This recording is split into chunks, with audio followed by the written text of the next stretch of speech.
Welcome back to Lion Tracks, a podcast where we share the powerful stories of immigrant students. Today's episode is really special to me. In this one, I am sharing my story, my journey as an immigrant. But I am not doing it alone. I am being interviewed by someone who has been a big part of that journey.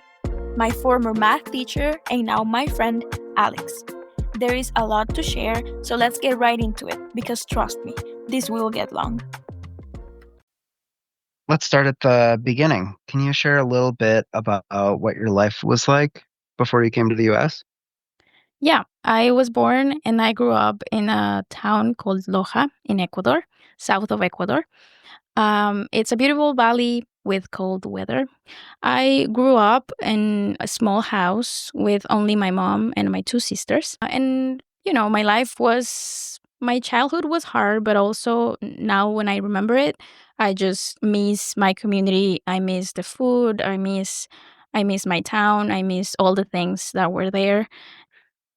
What made you decide to move to the US? Mhm. Yeah, it's really hard to talk about why we came here. Um, and it's because I have to talk about people that I love and people that I care about in ways that I wish I didn't have to. I grew up in a very unstable environment, surrounded by a lot of violence, abuse, alcoholism, drug use, and among other things.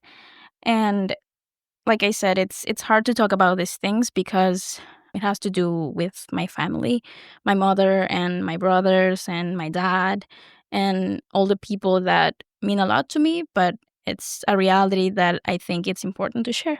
I have four sisters and I have two brothers, but like I said, I only grew up with two sisters. And basically, all of the interactions that I had with my two brothers were not great because they struggle a lot with drug use. And then my older sister, she lived in a different town, so we got to see her only during vacation time. And in my house, we weren't religious really until I turned 5 or 6, I think, because my mom struggled with alcoholism ever since I can remember. I remember people will come to our house and will talk to her and will tell her that what she was doing was wrong and that she was hurting her children. And I remember there was one person that will come to the house and will tell her, okay, I will sit down and I will drink with you, but if you listen to the word of God. So then they will preach to her because things were pretty bad. And then my dad wasn't really in the picture. He lived with us until I was 7 years old, but he wasn't really there. And when my mom started going to church when I was 5 or 6, it became a new life. It took time. As a kid, for me, it was like God saved us and everything changed. My mom stopped drinking, stopped smoking, and we just started going to church a lot, and life really changed. Then my dad left, and my mom had to do a lot of things to be able to survive and sustain the household. She had to work a lot, but it was really hard to find a job. And my dad basically forgot about us, so we didn't have money. And there were many times where we didn't have food for days, or we had to probably eat rice for a month, just rice. Rice in many ways. We will make empanadas of rice, and we will make little balls of rice, and we will have to eat the rice without salt a lot, or we will just drink water with a little bit of sugar to be able to just survive the day. And we went through really difficult times because we also had to go to school with an empty stomach, but it was really important to go to school. As a kid, I had a lot of questions about why all these things were happening to me, and I never understood why life was so hard. After a while, when my mom stopped drinking, things got bad again. We struggled with money all the time, but I was getting older, so I was starting to see things differently, and I started to think about how to move away from that life because it was a nightmare. But always thinking about helping my mom. My mom is the most important person in my life, so even though we had other people that will come to us and tell us, you need to move out, you need to leave because she's drinking too much, and sometimes we will be sick because we didn't have money to eat. So it was really surviving, but those were really bad situations, and it was really a bad environment for a kid. And I never wanted to leave my mom. I remember times when the police came and they wanted to take us, but I will always cry and say, "You're not taking me away from my mom. I'm going to stay with her." So I really wanted to help her and make sure that she was okay. And so then when my mom started to talk to this friend that she had from childhood that told her he could help us move to the US, I was like, this is our opportunity. We're gonna be fine. We're gonna move out of this, and my mom is gonna stop drinking, and we're gonna have money to eat, and everything will be okay after that. And I remember as a kid, every night that was really hard when people were drinking at the house, and it was just a real nightmare. And I will look up and I will say, things will be better tomorrow. Things will be better tomorrow. I will be okay. And that got me through everything that I had to go through in Ecuador. That sounds really hard. Kind of sounded like where she started talking to, her old friend in the States, then you thought, oh, this would change things. What was the conversation like with your mom about moving to the States? Yeah, I remember we will laugh about her getting married to him. And after, she was talking with him on Facebook for a while, and then he mentioned that. Then she talked to us and she was like, we can do that. And like I said, our life was just really hard and we didn't have opportunities. And even though we were really good students, me and my sister, we really didn't have a chance to be successful because we didn't have money even to eat. So we didn't have money to buy books for school. We just Mhm. were thinking about we're going to graduate and then we'll see what happens because it was just really hard. So after she talked to him, she talked to us and she said, this is a possibility. And he came to visit us in Ecuador. And then we met him and he was really nice. We met his daughter. And then he gave my mom a ring. And then they decided they were going to get married. And everyone was excited for us. And after that, everything just seemed really fast. For other people, it seemed slow. They were asking us all the time, when are you leaving? But for us, it seemed really fast because we were anxious about it. And then we had to do the interview and talk about why we wanted to come to the US. And then this person just told us, welcome to America. And here we are. Here you are. When you moved to Minnesota, what was it like? Like, did you move in with, your mom's fiance, or had they gotten married at that point? Yeah, they were processing the papers when they were engaged, but then he came back to Ecuador a second time and they got married. Then we were able to come because they were already married. Okay. When you came to the States, did you move in right away with them? Yes, we moved here in 2018 and we moved in with him and his daughter. Coming to the US was, like I said, exciting for me because we were leaving the hard situations that we were in back home. And, when I reflect about it, I think if someone asks me why you came to the US, I will always say the financial benefits, right? The financial opportunities. You can get a job here, you can go to school. But the more I think about it, I can understand that we actually had to leave because we were living in really poor conditions. And like I said, I got sick multiple times. My mom was in danger many times. My sisters and I, and then when my older sister had her baby, we were in danger in our own home. So I think we had to leave, but we never saw it that way because you always think of the US as this big economic force. And so we didn't think about we're escaping all these poor conditions and the danger and poverty and violence and abuse. We were only thinking we're going to find a job and have money in the US. So Mm-hmm. coming to the US was pretty much the solution to the problems that we had. And I'm extremely grateful that I was able to come with a visa on a plane, even though it's still hard. And being an immigrant in this country has just many things that made the solution become a new problem and put Yeah, I was all of going to ask. us I mean, has it been a solution? and it put us in survival mode. We were always trying to figure out what we were doing. And since 2018, when we moved until now, I know that for my mom, my sister, and I, life is still really hard. So I wouldn't call it a solution anymore. Yeah. Yeah.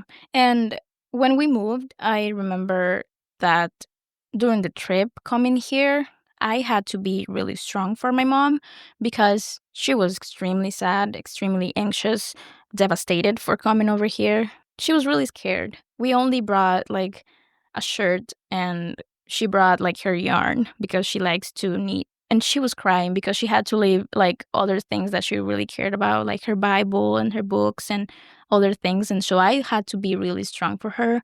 And I remember just smiling and being like, everything is gonna be okay. We're gonna be fine. We'll have a new life. We will have a home. We will have a family. Everything will be fine. During the trip, I had to hold her hand the whole entire time, and I had to just take it in.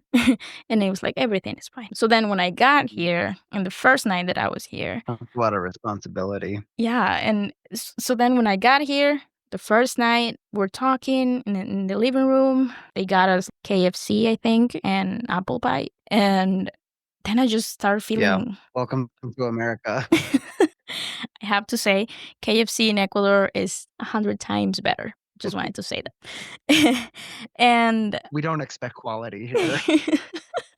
and then, we're sitting there eating KFC, eating apple pie, and then you're just starting to shake. I was just like, am I going to get sick? So I ran to the bathroom, and I just started asking myself in the mirror, why did we do this? Why did we move? I don't know what we are doing here. I want to go back to my house. And it was really scary in that moment. I think that was the moment when I realized what we had done. And because I had to hold it in for so long during the trip, taking care of my mom, and that moment when was I was finally able to experience all of those feelings. So it was really scary. And I had to lie to everyone, and I had to be like, oh, I have a headache. That's why I'm crying. But no, it wasn't true. I was just scared and I wanted to go back home. How old were you when you came to the US? Just turned 18. Yeah. It sounds like you feel a lot of responsibility and you take on a lot of responsibility. Yeah, because growing up, I am the youngest of all my siblings, but I am the closest to my mom. So I will always, like, if we had to go on vacation, I will cry because I had to be away from her. So I really have a strong connection with my mom. So it's really important for me that she's okay all the time. But, I think we both, my mom and I, understand now that that can be good, but if it's always giving too much and forgetting about ourselves, and this goes both ways, it's for her and for me, then it just becomes this thing where it's not great and it's not healthy. So, Mhm. yeah. And, I think I remember after that, we had a welcoming party, and I was able to feel like everything was going to be okay. I remember my cousin telling me, from all the people that I know, you three, so my mom, my sister, and I, are the ones who deserve this opportunity because of all the things you have gone through. And I remember just feeling like, yeah, this is the rainbow after the storm. I don't know if that makes sense in English, but is the time that I always dreamed about when I looked up and I said things will be fine. But, that wasn't that wasn't quite right. I wasn't right. Then, things started changing in the house, and we only lived with my mom's husband from, I think, August to March. And honestly, by November, I think things started getting really bad, and we were told we had to leave the house, and we were threatened by his family, we were threatened by his friends. We were always scared to come home, and we didn't know anyone. And he told us that he was gonna deport us, and we had no information, so we were really scared about that. I can imagine that probably felt a lot like what you all went through in Ecuador, and now it was happening here in the States. Yeah, it started to feel like going through a new nightmare. Just the same thing, but it was just this new difficulty that we weren't expecting, honestly, because we were so excited to have a family, and just it didn't work out. And we were told so many things that were like scary, and we believed every single one of them. And those moments were just, again, taking the responsibility of telling my mom's husband, "You cannot do this to us." And I remember seeing my mom. She seemed so small.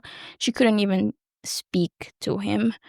She was so scared. So I had to be the one that was going in front of him and telling him, "You can't do this to us." It was another one of those times when I just, inside of me, I was so scared, but outside, I was just showing that I was going to take care of my mom and my sister no matter what. And then, well, when we came to the US in August, we started working right away in September and also going to school in September. So that's when I started going to school at Wellston. The rainbow after the storm. Exactly. For my first couple of months at Wellston, I was working at the mall. And then I started working cleaning offices like on April. I remember that during the time when we were struggling with housing, Wellston and Wellston staff were really helpful because from March to April, we didn't have a home. We had to sleep in a friend's couch for a couple of nights. And people at Wellston knew what we were going through. And I know teachers were talking about it and trying to figure out ways to help us. So our counselor, Mr. Chris, let us sleep in his, or bring our stuff, which was only a couple of trash bags with clothes in them. And he allowed us to be in his basement. Well, my mom was the one who stayed there because my sister and I, we went to a college tour. I remember being excited about it and meeting all these new people, but also my mind was somewhere else. I was thinking about we don't have a house. So when I think about my experiences at Wellstone, it's always my favorite thing from Wellstone is that just how we are all so different and so unique, and we can all share that with each other. But then I think about what life was like after Wellstone. Life at home was the same as it was in Ecuador, basically. Because, in Ecuador, I used to love going to school too. But after I had to go back home, it was going back to the nightmare. So I think it was the same for my time being a student at Wellstone.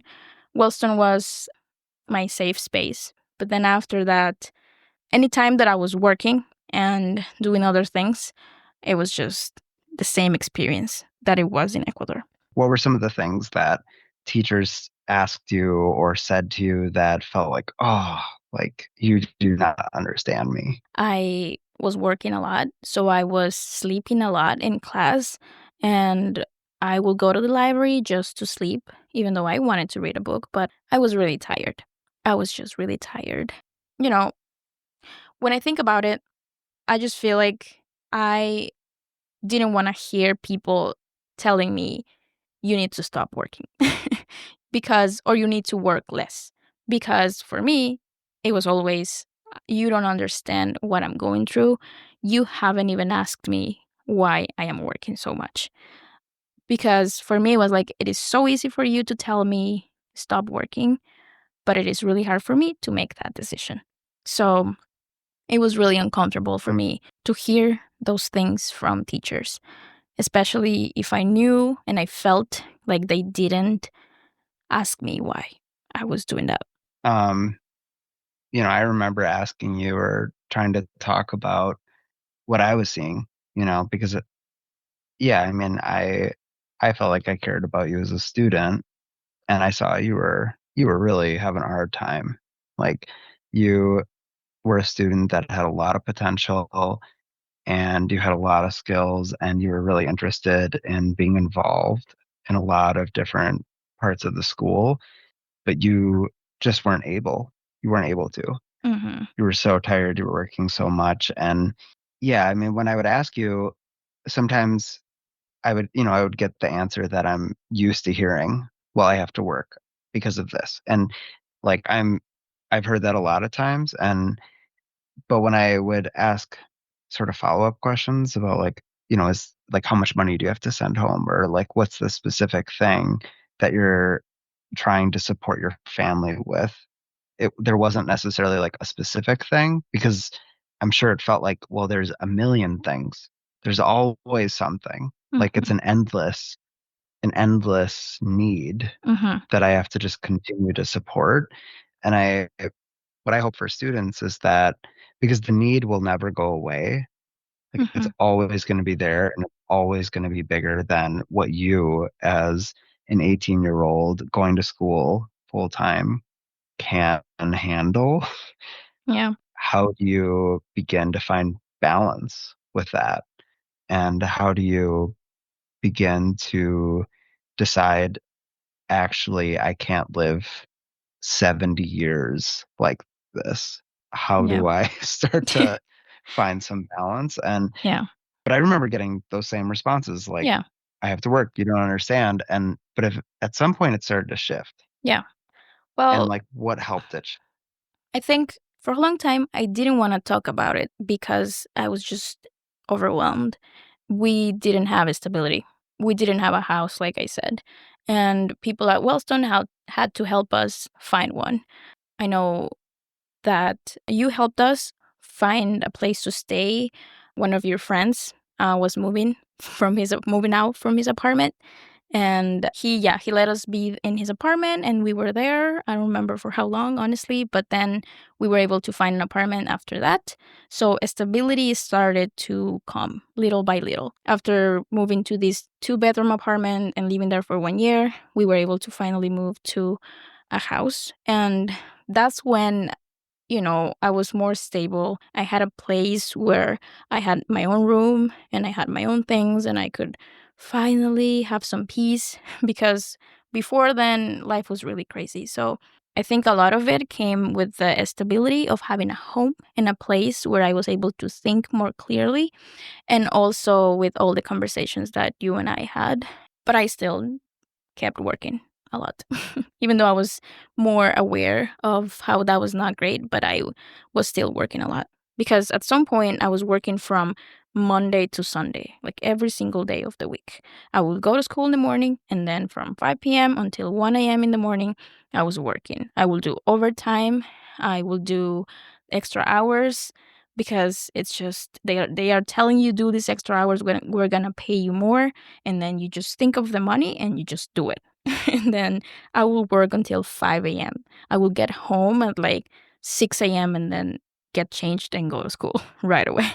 And it was really hard to see what I was doing to myself because I wasn't thinking about myself. I was thinking about I have this opportunity of being in the US, so I have to make the most of it. I have to take this opportunity, get the money, give it to my family, and that's it. That's all that I was thinking. Hmm. When did you start to think about yourself? And when did you start to seek things out that, it brought joy into your life in the States? Yeah. I And what were some of those things? yeah.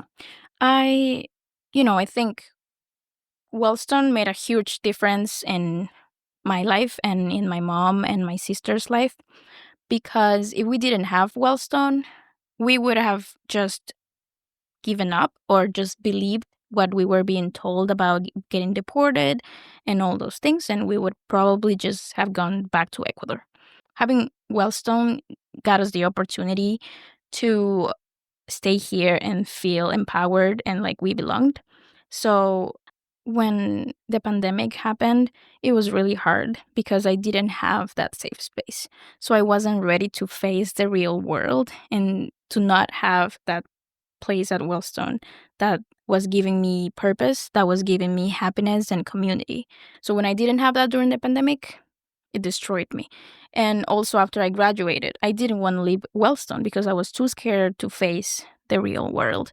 So I think definitely we should be able to make sure that students are ready for that because it's really scary after you graduate because you feel like you really just want to come back and be here all the time, be at Wellstone all the time because everything out there just seems extremely difficult and impossible to overcome. Hmm. Yeah. Well, you are back at Wellstone, not as a student now. Yes. Can you tell me about that? Like, what was that? What was that process like? Like, why do you want to be back at Wellstone? Well, I I want to talk about everywhere that I had worked before Wellstone. I started working in Ecuador really young. I used to work with my mom all the time, But my first real job by myself was when I was 14, 15. I was working at Feria de Carros, we call it, is a place where people go to sell their cars and you can drive them and stuff. So we will sell food to those people. And I remember just being really excited about working. I learned from my mom to be really hardworking. Like, if you're gonna do it, she said, you have to do it if you're gonna do it for God. So for me, it's really important to be a good worker. So when I came to the US, I started working Marshalls, a store, clothing store. Then I worked cleaning offices for a couple of years. Then I worked at a union for a few months. Then I worked at a restaurant, a Mexican restaurant. Then I went back to cleaning again. Then I worked at Amazon. Then I worked at a pizza place. And when I was working at the pizza place, you texted me one day and said, "Would you like to be Wellston's secretary?" And I'm really good at doubting myself. So I said, "Do you think that I will be good enough, or I will be capable of doing that? Are you sure, like, that I can do that?" Yep, I Because remember. Yeah. I was just making pizzas and I was like not using my English at all. I was not speaking English seriously because I thought at that moment I thought that I wasn't good enough for anything. I was just making pizzas, going home, making pizzas, going home. That was my life. So when you reached out to me to tell me to be the secretary, I didn't know that I could do it. But then I got the interview and I got the job and I called my family and we were all so excited. And then I became Wellston secretary in 2022 and I was secretary for 2 years and then helping in the classrooms from 1 year, and it's been amazing. It's been a really good experience. And why I come back to Wellston? Because I just love it. I remember saying in my interview, "This is my family. This is my home."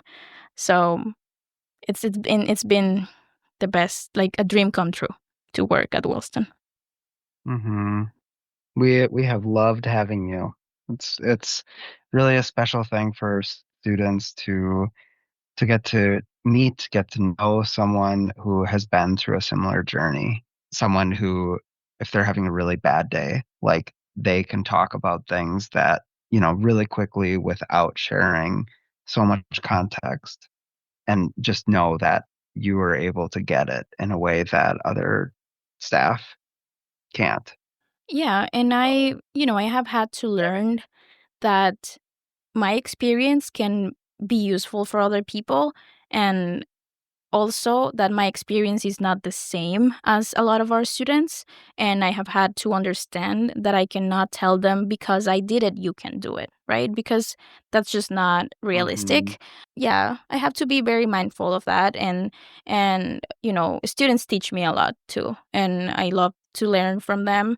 And I struggle with talking about my experience with students because I would love to share that I went to school and that I graduated from college and that I have a degree, but I can't because, like I said, during the pandemic, I really struggled a lot. And even though I got accepted to the Princeton journalism program during the summer of 2021, I I was so excited to do that. I remember when I was doing the application and it was a long, long process. I remember when I was doing the program application, I would have to go hide in the bathroom at work and fill out the application and write the essays and answer the questions and make little videos that we had to do just hiding in the bathroom at work because I didn't have any time to really do that. So I was really surprised also when I got accepted to that program. So, but then I got withdrawn from that program, which means I didn't finish it because I was just struggling a lot. I was really sad. I wasn't sleeping. I couldn't. Yeah, it was a hard time. And I struggle a lot sharing that with students because I feel like that's not the message that we want to give them. And I feel like I would love to have a successful story, but I don't. And then After I graduated, Mr. Chris Stoltenberg, our college and career counselor, helped me get into this Facebook program.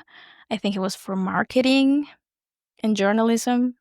And it was also really exciting. And I got in, and I remember that throughout all my time in these two programs, the Princeton journalism program and the Facebook program, when I had to introduce myself and I had to talk about myself, I moved from Ecuador and I work full time and I go to school.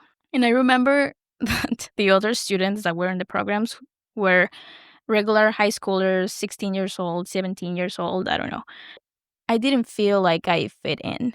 So that was also another thing that made it really hard because they were always talking about all the extracurricular activities that they were doing, all these extra things. Like, I volunteer here and I play this sport. And I was like, well, I go to school and then I clean bathrooms. And for them, even for the people who were leading the programs, it was like, wow, how is it possible? We're working full time and going to school full time. And for me, it was like, meh, yeah, that's just what I do. And I just was looking at them and being like, just like, I really wish that that was my life, but I can't. I can't have that. And that just also kind of stopped me from getting opportunities. Like when I was in high school in Wellstone too, I remember the principal told me, "You can get this job at a radio."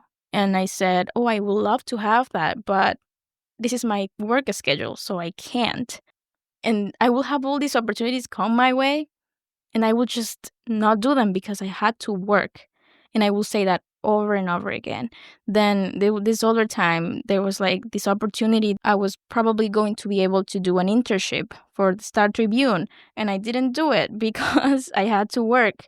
And I was really interested in journalism and in writing, and I just didn't do it because I had to work so much. I want to just go back to something you said before. I mean, I think you said something to the effect of you wish you could say, present your life as if like you were a success, like you went to college and then you graduated and now here you are. And I um I think that is actually so rare. Like that story is so rare. And I mean, even for students born here, I mean, I didn't even have that experience. Like college was very hard and there were times I had to stop, and I'm from here and I speak this language. And Hmm. so you are not a failure. I see your life as a success. Like you are still going, you are reflecting, you are making decisions for yourself that make sense for who you are in this moment. You mentioned Princeton, but I don't think a lot of our students or listeners might know just how big of a deal that is. Like Princeton is a really big deal. It's one of the most prestigious schools in the world. I mean, it's like as prestigious as Harvard. Hmm. Harvard, the college, not the cleaning company. That I worked for so many But years. but it's a really big deal. And Princeton chose you, and Facebook, they chose you. Hmm. And all these organizations were choosing you. And I think it happened at a time when you just, for a lot of reasons that were outside of your control, you weren't able to show up as your full self. And that's okay. Yeah. And I think a lot of people give up and make pizzas for the rest of their life. I like that's something I think about a lot. Hmm. I think about how many restaurants in this country, Hmm. factories and truck drivers Hmm. and, it's all these jobs that a lot, people don't want, Yeah. that immigrants are working. Hmm. And I think about how many people, how many intelligent, bright people are cleaning offices and making pizzas.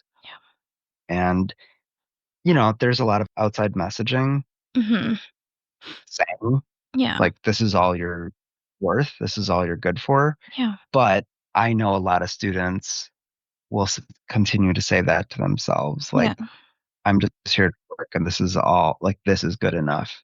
Hmm. And it has been so encouraging to see you say to yourself, it's worth it to Yeah. try something different, try something more. And even if you fail, like success is you just keep trying something different and keep going. Yeah. And this is what always happens when I talk to you about these things. I end up crying. And that's why I created this podcast, because I think it's important to share those things. Because, I will talk to students now and I will just tell them. I also went to school and worked at the same time, but for me, there's not enough space during the day to be able to share these real things with the students. And I think all of us have important parts in our stories that can be useful and powerful to share with the students. And that's why I always will tell Yeah, them, that is so true. yeah, and that's why I will always tell them your story matters, and it doesn't matter where you are in that path. It's really important to talk to other people about your experiences. And even if it takes time to find, it took me a long time to find my voice. It took me a long time to understand that I had to take care of myself. I went through so many things, but all those things created the person that I am today. And it's hard to be proud and it's hard to talk about success for me. But I know that this is the reality for a lot of our students, and that right now, probably a lot of them are feeling like life is really hard and things are not going to change. Life in the US is just working at a restaurant and that's it. But it's much more than that. And that's why I wanted them to hear my story. Not because I think that we are the same, but because I know that they can relate to some of these feelings and then probably make different decisions or not. But we can only hope that this message that's being sent through the stories in this podcast will get to them, and they will understand that it is hard, and that we have to validate that it is hard. We have to accept that it is hard.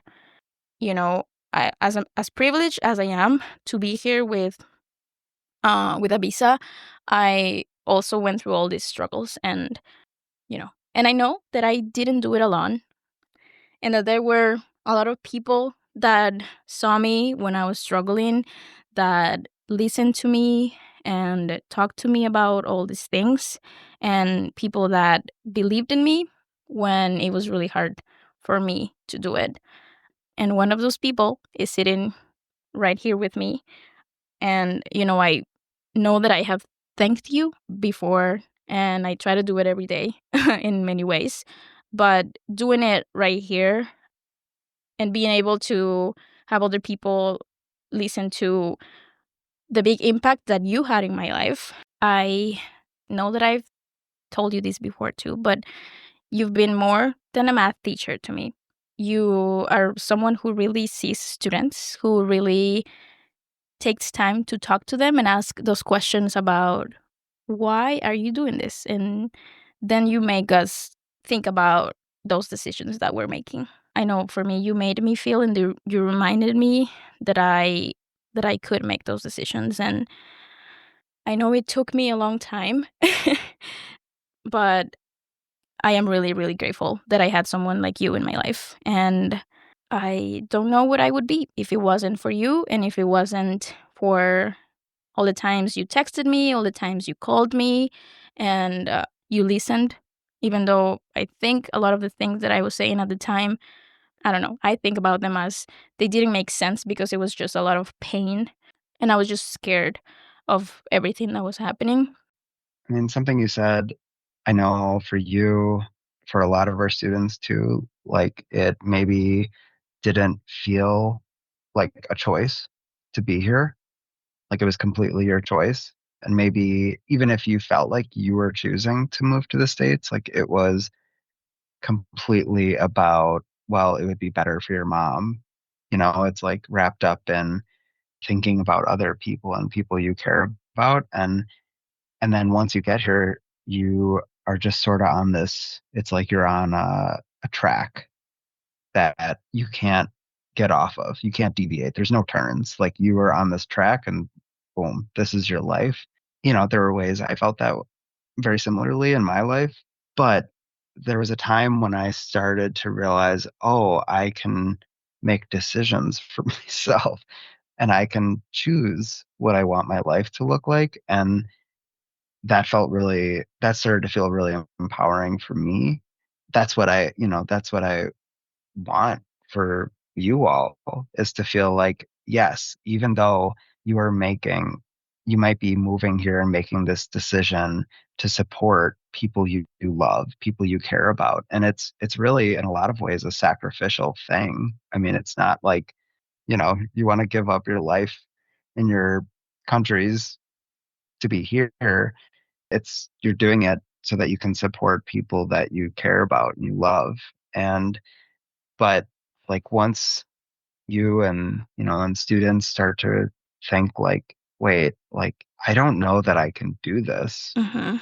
like Mhm. work this hard for the rest of my life, Mhm. and start to think like, like I don't have to, not everything in my life needs to be this hard. Yeah, it's really hard to get out of that mindset because we are hearing that from our families all the time, and they're telling us, "You are over there. You have to work, and you are the one who has the opportunity. You cannot lose this opportunity. You have to do it." So then you don't want to betray your family. You don't want to let them down. So you want to make sure that they're being taken care of, and because you're here, all you think about is, I am the one who is responsible of taking care of them. So it's really hard to get out of that mindset. And that's why I was really blessed to have you, because you were the person who would always talk to me about these things. And I know that having you in my life made just that big difference.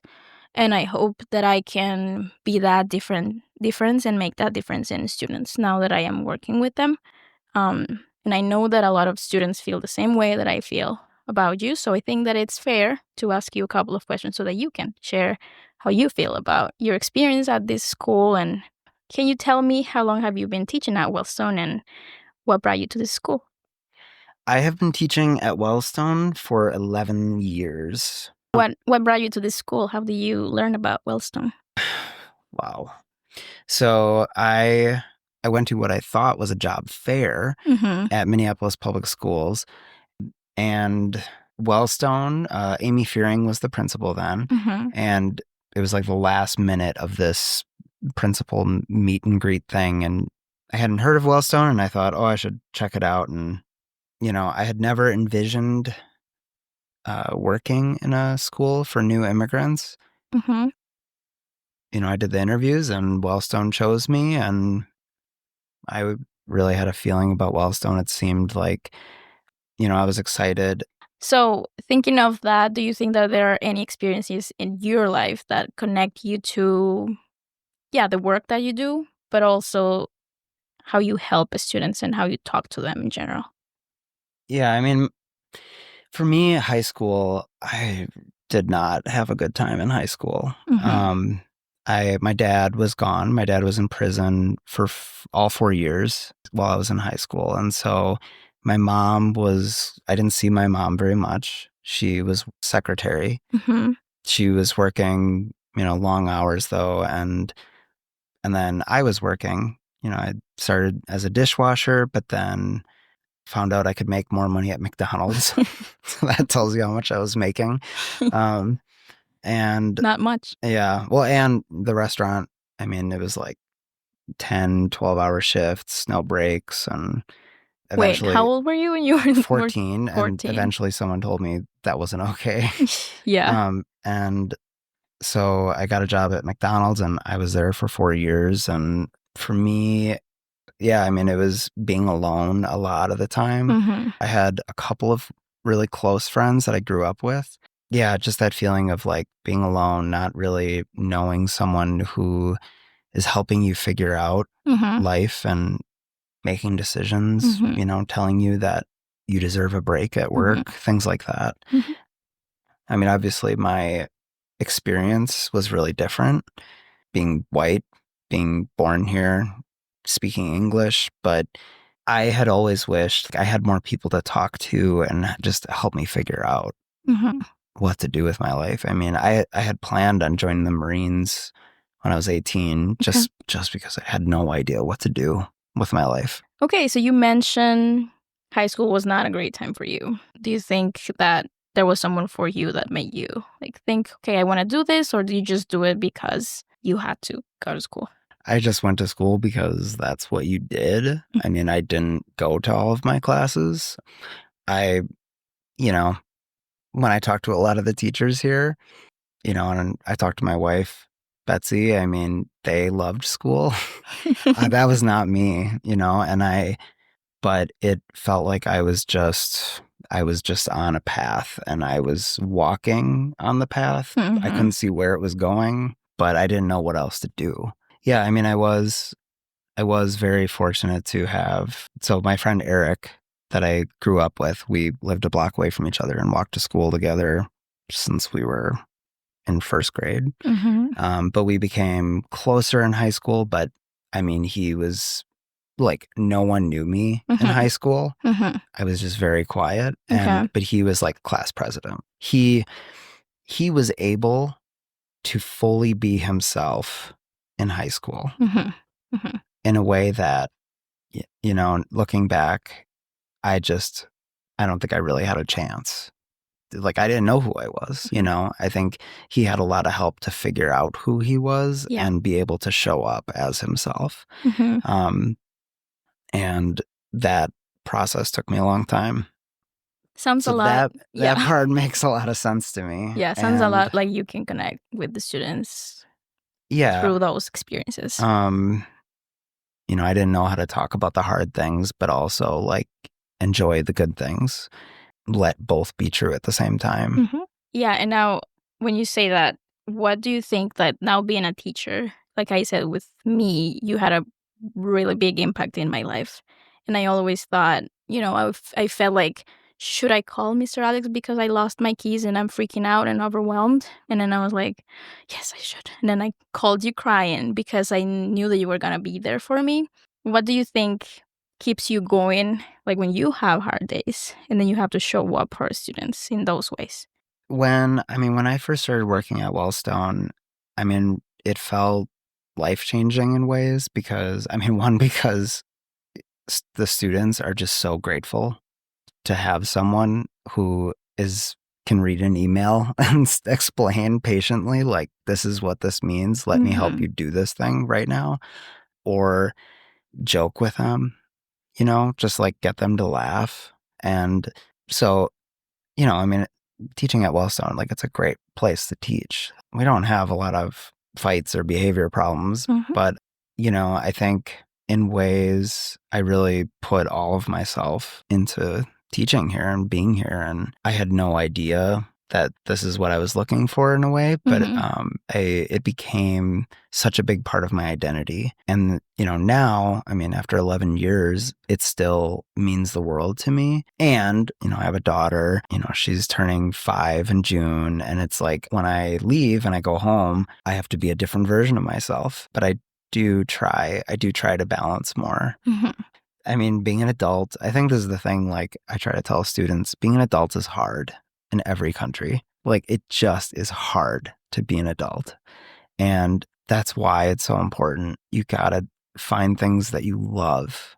That's what gives you the energy to get through being an adult. The days where you're just like, I don't have the energy, but I'm just gonna keep doing this thing. And what is something or some things that you hear from students? Like, what is something that they say all the time? Like, I don't go out because of X, Y, and Z. Yeah, students have a lot of really good reasons. They'll tell me they have to work, or they'll tell me that, their parents don't want them to. I'm not going to tell them you need to go do something fun. It's just so common for students new to the country. They start coming to Wellstone. They want to do everything perfectly. They're really excited to learn. They get a job. They start working. They try to work 50 hours a week and go to school full time. And they try to do that. And a lot of them will do it for quite a while, and some have done it all the way through 4 years at Wellstone. Mm-hmm. But there's a trade-off. I try to bring it back to things that they have told me. They probably told me that I really want to learn English before. So helping them hold both of those things that they've said, I am so tired and I really want to learn English. Mhm. And, they might need to make some different choices for themselves. Yep. And Yeah. like, I was fortunate to have a teacher, Brickner, we just called him by his last name, Brickner, that it's like, even when, in my head, I'm like, you don't understand. Now looking back, it's like he really saw me, saw what I was going through, saw, the potential or who I could be, Mm-hmm. and could see the way that I was showing up at school, not being, that wasn't me, like who I really am. And he was really, really honest. I mean, he was tough on me, and he was tough on all his students. I mean, he was able to push us because we knew he cared. Like, if I didn't have money for lunch, I didn't have any food, or I didn't have any money for lunch, like, he would give us lunch money, or he would always keep food in the classroom. And, I probably wouldn't have graduated high school if it wasn't for him. And, that to me sounds a lot like you. Yeah, I mean, I am definitely, like, who I am as a teacher is definitely from that. Mm-hmm. And, like, I think there are a lot of students that need someone who cares. Yeah. And someone who isn't just going to say the thing to do. Like, they are going to joke with you and stay with you. They're going to watch you not listen and do the wrong thing for 2 years. And it's okay. Mm-hmm. They still like you. It's fine. Mm-hmm.